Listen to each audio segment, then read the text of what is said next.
اما تروح عند حد وتكون بتشرب قهوة سادة وتقوله اعمل لي قهوة سادة، فهو يعني كرما منه ليك يعمل لك قهوة زيادة. فانت تيجي تشرب القهوة تلاقيها زيادة، فتحس ان بقك طعمه مجزع، مش هي دي القهوة اللي انت متعود عليها، فتسيبها. او تيجي على نفسك وتبلعها بالعافية عشان ما تكسفوش.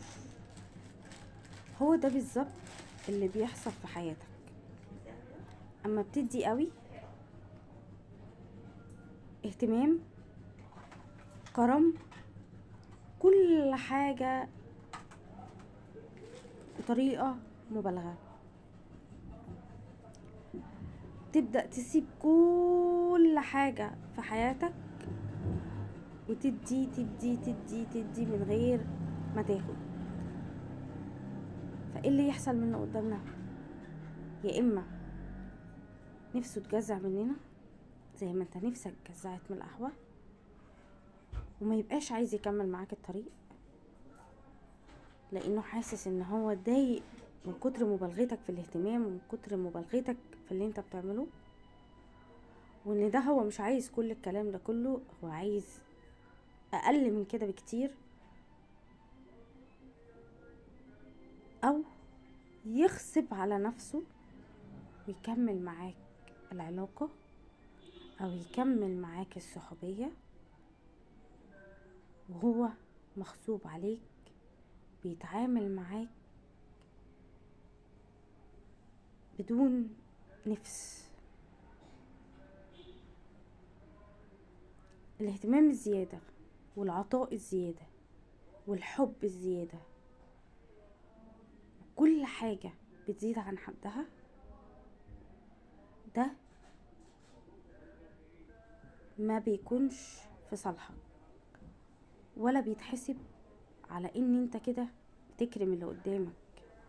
بالعكس، اللي قدامك بيزهق منك بسرعة، يبقى مغصوب عليك، يبقى متضايق منك، وساعات بدل ما يقرب منك بيبعد عنك.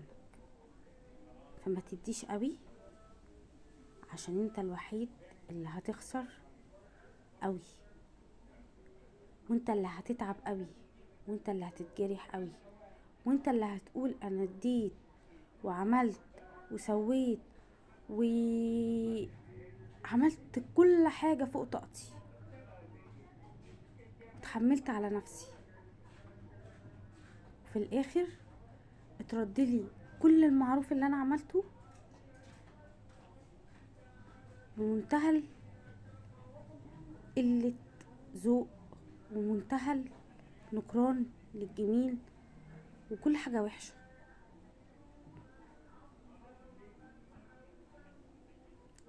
لما تفكر كويس في فنجان القهوة اللي انت شربته، كان كرم ليك ولكن انت اتغصبت عليه. هو ده بالظبط اللي بيحصل في حياتنا. اوعى تدي قوي، اوعى تهتم قوي، الا لما يطلب منك انك انت تهتم وتبالغ في الاهتمام علشان خاطر تمشي حياة. ما تجيش على نفسك عشان حد، ما تجيش على صحتك عشان حد، ما تجيش على حياتك عشان حد.